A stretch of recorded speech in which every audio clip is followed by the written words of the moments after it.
Sports for Dummies. Once again. Episode 2. Episode 2 with Sarah Hickerson. And I'm Caroline Sellers. And we're joined with by... special guest, Jackson Saylor. Tell me, Jackson, what sport do you play? Oh, are we starting now? Yes! That was the entire intro. My bad. Let's go. My bad. Oh, are you starting What over? sport do you play? No, we're just going. What sport do I play? I play baseball. Baseball. How long have you played baseball? Probably since I was about 4 or 5 years old. 4 or 5? Can you give us a little overview of what baseball is? Because some people might not know. I know nothing, actually. Nothing. Matter of fact, I knew a little bit about football. Yeah. I know nothing about baseball. Well, baseball is a sport. It's that it is. It's played outdoors on a field. What type of field? A baseball field. All right. It's either on a baseball field you either have turf or you have grass and dirt. And it's played on a field with 4 bases that make up a diamond. And there's an outfield that is all grass, or if you have turf, it's turf. And there's a fence around the whole field. So how many players are on the field at once? Per team. Well, per team, so there's 9 players on defense. You have your catcher, your pitcher, your first baseman, second baseman, third baseman, shortstop, left fielder, center fielder, right fielder. Okay, that makes up a defense. Okay. Then, excuse me, you'll have a hitter who is at home plate, and depending on whether he gets on base or not, you can have up to 4 offensive players on the field at the same time. And there's also, depending on how high up in competition you are, there's always at least 2 umpires on the field who are neutral. They're like referees in basketball. They kind of keep the game going. They call balls and strikes. They call whether a runner is safe or out, that kind of thing. Okay. So obviously the point is to win. How do you? I would agree with that statement. Obviously. Yeah. How do you win? So, the object of an offense is to score a run.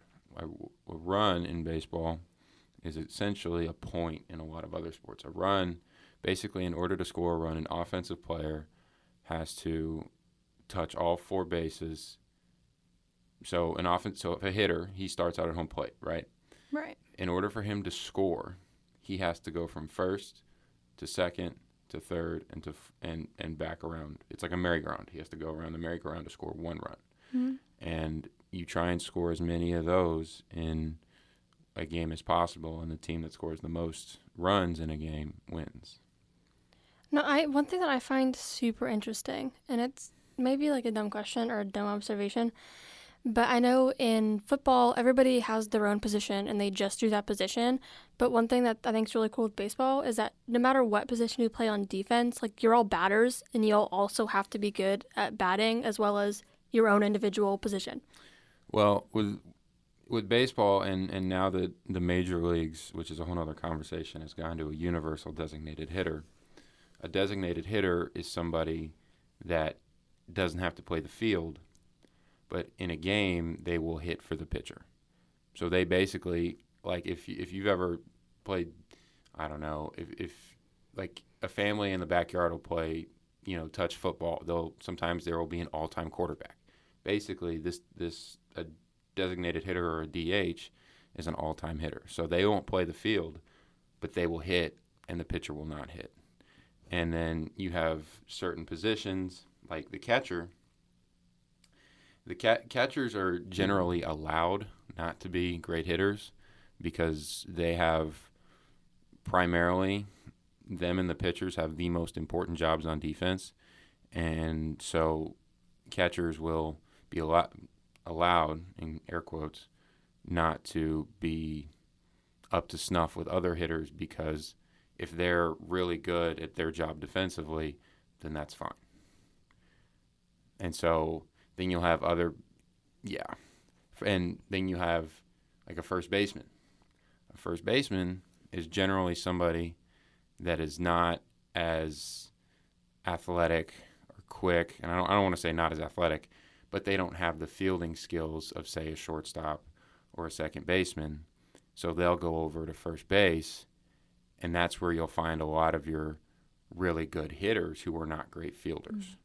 So generally, first basemen are known for their hitting ability more so than their defensive ability. So you do have to be good at both jobs, don't get me wrong, but there are certain positions where one job is more where the offense is more important and vice versa. See, I had no idea that was a thing. Well, now you do. Look at that. So you said what is your position again? I'm a pitcher, so I don't hit. So you don't hit. No.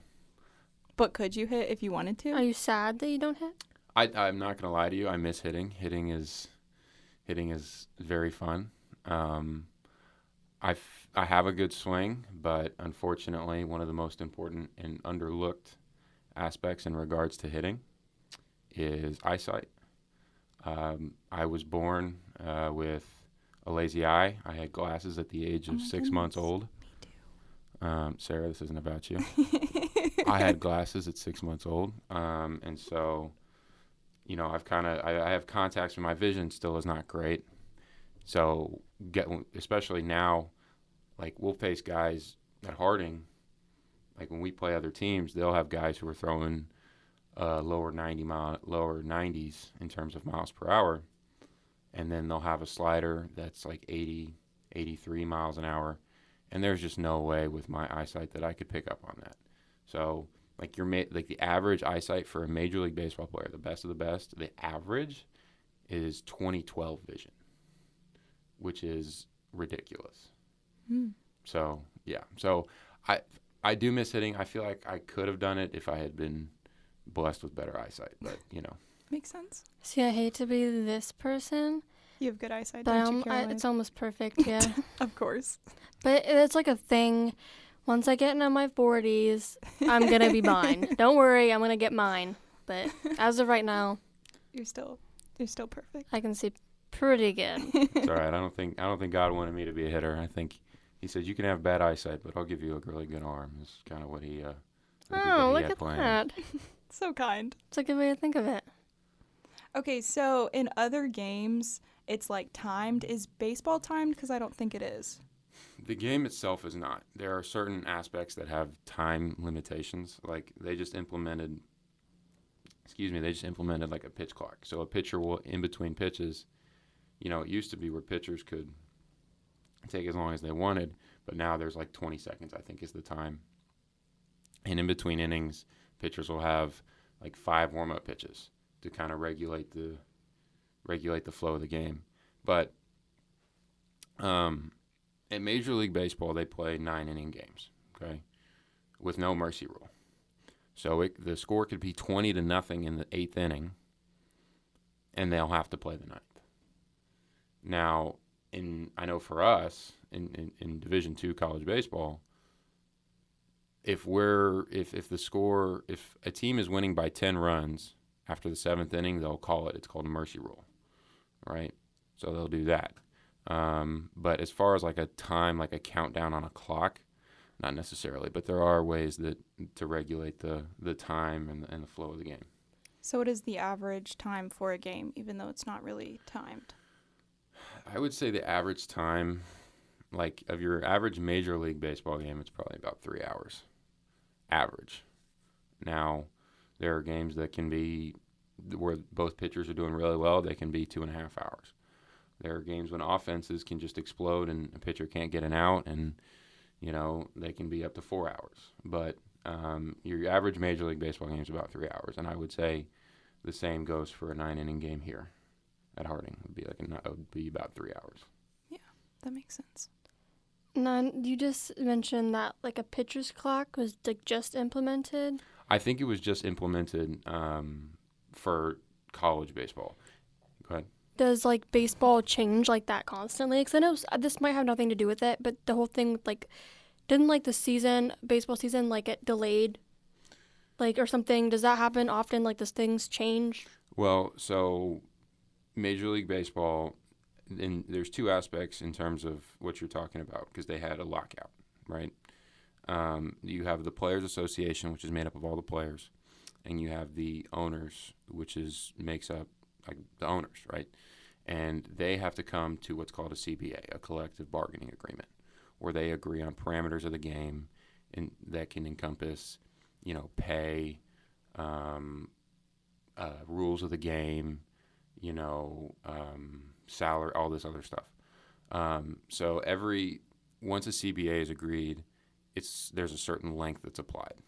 The players and the owners have to agree on a length of a contract of the CBA. And so every new CBA, they'll negotiate and come up with new rules. Now the MLB, the Major League Baseball itself is known as America's pastime. It's kind of become less favorable to the likes of the NBA and especially the NFL, which is the most popular sport in America. So baseball is always trying to change in order to bring that popularity back, and part of the reason they've lost so much is the flow of the game. So they're constantly looking for ways to... What do you mean by the flow of the game? So football, right? A football game will probably a professional football game will last about 2.5 to 3 hours, right? Right. But for those 2.5 to 3 hours, there's a lot of running. Points can be added from both the defensive side and the offensive side. People are hitting each other. That's entertainment for a lot of people. Mm-hmm. In baseball, you can always score points you can always, score, I guess, when you're on offense. You can't score when you're on defense. Yeah. There's a lot of standing around in baseball. The action can be few and far between in baseball. So they're trying to in the Major League Baseball is trying to constantly find ways to increase the amount of action in the game and increase excitement, because you see basketball, football, sports like boxing and UFC have even come up to Major League Baseball's level in terms of popularity. So baseball is always trying to find ways to increase the entertainment value and increase their ability to speed the game up. Now that you mention that, I'm from Pittsburgh, and I've been to my own fair share of like pirate games, and I love going to pirate games. Mm-hmm. But now that you mention it, I don't go for the baseball. Yeah. I go because we have they have these things called pierogi races, Yep. where these people dress up as giant pierogies and they race, and you can put bets on which pierogi you think's gonna win. And that's kind of why I go. They do all kinds of other little fun things that you can watch rather than the actual game itself. And I never realized that because I know nothing about baseball. Right. I go for the atmosphere, really. And that's what I love about Major League Baseball, is because each stadium provides a different atmosphere, right?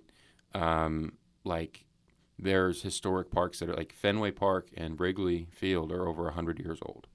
They're both like almost monuments, if you will. Like in Washington, D.C., you mentioned the pierogi races. In Washington, D.C., they have the president's race, where they have like 4 presidents, or they have 4, random people dressed up as presidents. And 4 presidents come out and race each other. Yeah. I mean, you have stuff like that. I'm trying to think. There's others. Like in Houston, you have the train that'll go over left field. And in Milwaukee at Miller Park, you'll have the guy, every time the Brewers hit a home run, he'll slide down the thing. I mean, that's the thing about baseball, and why baseball is so interesting, at least to me, especially when it comes to ballparks, is because every ballpark is a different experience. Mm. Whereas in the NBA, it's not like that. There's hardwood, the dimensions are all the same. Whereas in baseball, the dimensions are not the same. I look at San Francisco. They play they have in my opinion, the most beautiful stadium in all of baseball. It used to be, I think it's Oracle Park now. Anyway, they have a part of their field called Triples Alley, where a lot of batters can hit triples, and that's part of the dimensions of their field that a lot of other teams don't have. Mm. My point to say is that that's what makes baseball different, is because of the ballparks and the different experiences they provide both off the field and on the field. So I do have to admit, like I'm not an avid sports watcher at all. That's not really my thing. Mm-hmm. But the only like live sport that I do go to regularly, especially when I'm at home, is baseball. Like the Pittsburgh Pirates. Like I've never been to a Steelers game. I've never been to a Penguins game, but I have been to plenty of Pirates games because they're fun. I will admit, they are fun. And that's one thing that Major League Baseball, even though they have a hard time getting people to watch the games on TV, they do a really good job when they get people to come in person. Like the Rays down in Tampa, they have a tank filled with Rays. Like that's exciting. I think they're I don't know. I don't want to say what they Say are the wrong incorrectly. ray. Yeah, Like I a think they're stingray, like the fish. no. I think they're manta rays. What's You- the What's the difference? difference? I don't know, but I think you can. Do they have a stinger? You can pet Don't them. they all have stingers? You can. I You can, thought so. I'm sure they cut them off, but they have. You can pet them. They have a tank. In Arizona, there's a big old pool behind their right field fence that people can go in. That's sick. So it's one of those things where that's the one thing that I think Major League Baseball has done a good job of in terms of entertainment for people at the games. Yeah. I think they've separated themselves in that aspect. Okay, I'm saying right now, the three of us, road trip, go to every single ballpark in the United States. That's a bucket list for me. That's my bucket And list. do all the fun things. How many ballparks are there? Do you know? Well, there's 30 teams, Oh, okay. so there's 30 ballparks. Oh, I didn't know that. I didn't either. No. Yeah, Okay, there's- wait, but aren't there teams? This could be wrong. Don't you play teams not in America? Isn't Canada in Yep, it? there's a team in Canada called That's what I thought. they're in Toronto. They're called the Blue Jays. I actually don't know if you can go there right now I don't know what their COVID yeah. rules are. I know they returned there last year. I don't know if that's still the same or not. And even if they can't play there, I don't know how many fans they can have. But yeah, you can. There's a team in Toronto. Actually, played with a guy one summer whose dad was the manager at the time. So.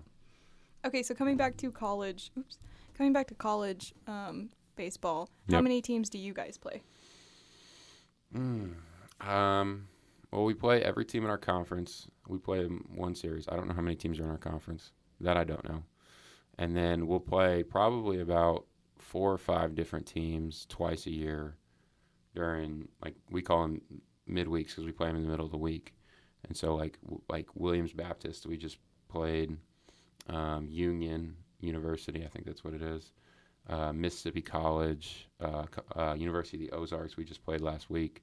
So, yeah, we'll play those teams, but we'll also play the teams in our conference. And then, like, pre-conference, at the beginning of the season, we played McKendree, who's not in our conference, but they're a Division II school. So every team in our conference at least once, and then plus about anywhere from 5 to 7 different teams. So how many regular season games are there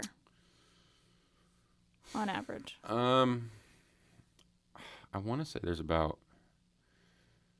so from the first game of the season till the last game of the season, I think there's about 55 games. That might have changed because of COVID, and I could be way wrong. Mm-hmm.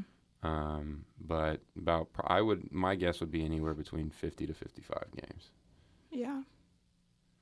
Which sounds like a lot, but they go by fast because you're thinking every weekend series we're playing 3 games in 2 days.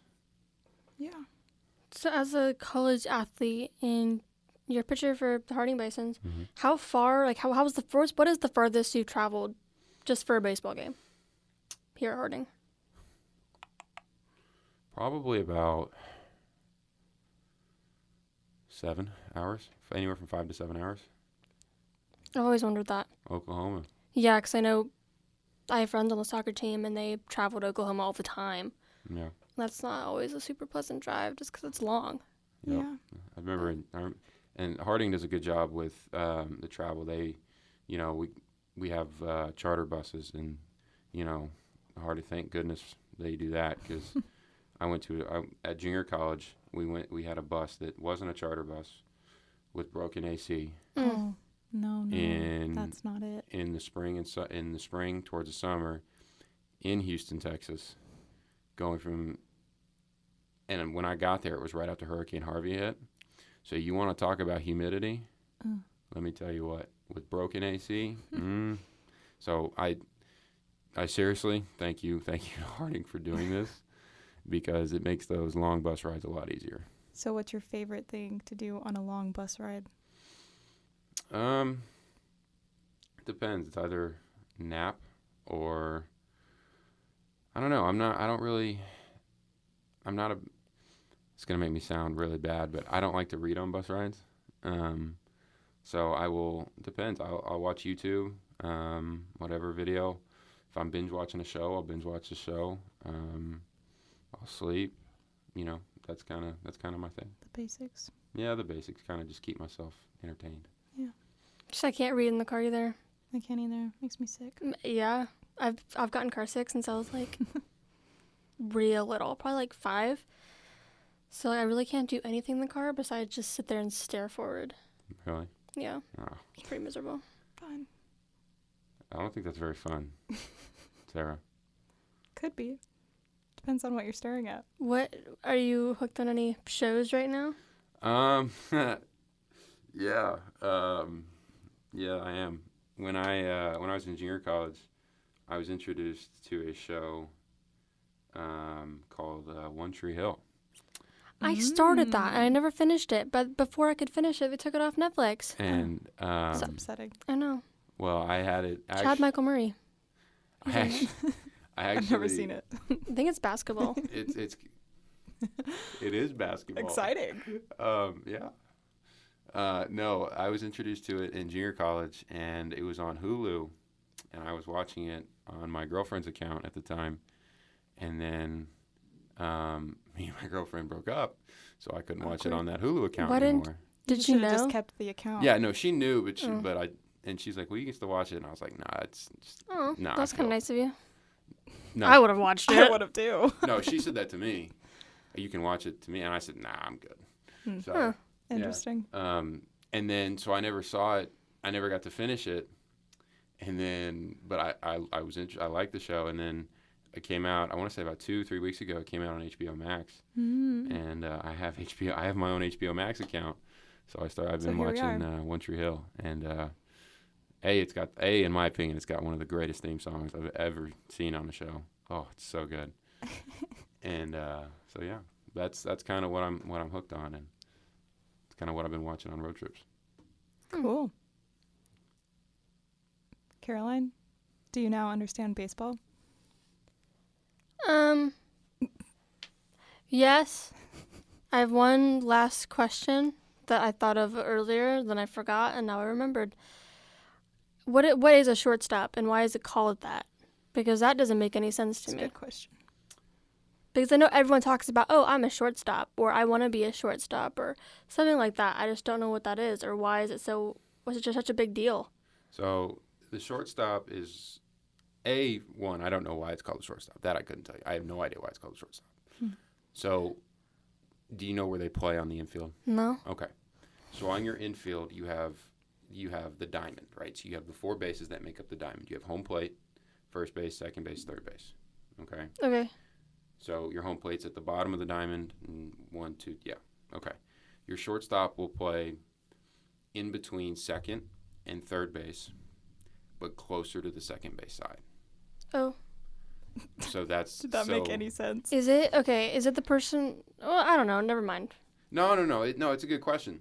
What shortstop is probably the premier position in baseball. It is. It's like a quarterback in terms of just being important, because, like you said, it's one of those things, kind of like a catcher. How I told you earlier, how defense is more important. You put your best fielder with your best arm generally at shortstop, because that's where most of the ground balls are hit. Because you're going to face a lot more righties than you will lefties, people who bat right-handed. And so people who bat right-handed, when they hit a ground ball, more than likely it's going to be to the shortstop. So that's where you put your best defender, and because they're going to be able to make more of those plays than your other defenders. And that's why it's such an important position defensively. And offensively, your shortstop, if you have a really good offensive shortstop, then you're set. Right? Golden. I mean that's that is an ideal situation where you have an offensive shortstop who can hit the ball really well and can field really well. Because usually your shortstop has to have a lot of agility, has to be quick, fast, has to have fast reflexes, all these other intangibles. And so if you can have a shortstop that can hit, you already know he's going to be a good athlete for the most part. So if he gets on base, he can steal a base for you. He can go from second to home on a base hit, which some guys can't do. So that's kind of why that shortstop is the most important position. I couldn't tell you where the name came from, but that's kind of the idea. Okay. Cool. All right. Well, Last question. Yes. You've been playing since you were 3 or 4? 4 or 5. 4 or 5. That's like Excuse me. kindergarten age, right? Yeah. Was that the question? What? No. That wasn't the question. Okay. What is your favorite thing about baseball, if you can say it in 30 seconds? Or less. When does my 30 seconds start? Now. Well, you didn't get. I got to Go, prep. hurry. Well, my favorite thing about baseball is the strategy. It's the fact that no matter what, you can't run out of clock. You have to give your opponent a chance to beat you, and it's the strategy. It's the fact that an inch can be the difference between a ball and a strike. An inch can be the difference between safe and out. An inch can be the difference between a win or a loss. It's the little things, and that's why I love baseball so much. Good Cool answer. It's like, Nice job. good answer. Thanks. Yeah. I prepped that. I'm not gonna lie to you. Well, Jackson, thank you so much for joining us. Yeah, thank you for answering my actually kind of dumb questions. No, they're not dumb. Look, like I was telling Sarah the other day, I know baseball's boring, and it is boring, and it's sometimes it's hard to explain to people, and that's why a lot of people don't really pay attention to it. So seriously, there's no dumb questions, and honestly, it's impressive that you guys are willing to ask these questions because there's a lot of people that aren't. Well, we appreciate you, Jackson. Yes. You're welcome. So much. Thanks All for right. having Well, me, guys. thank you for joining us Thanks for having me. I appreciate on this it. episode of Sports for Dummies. See ya. See you later. Bye.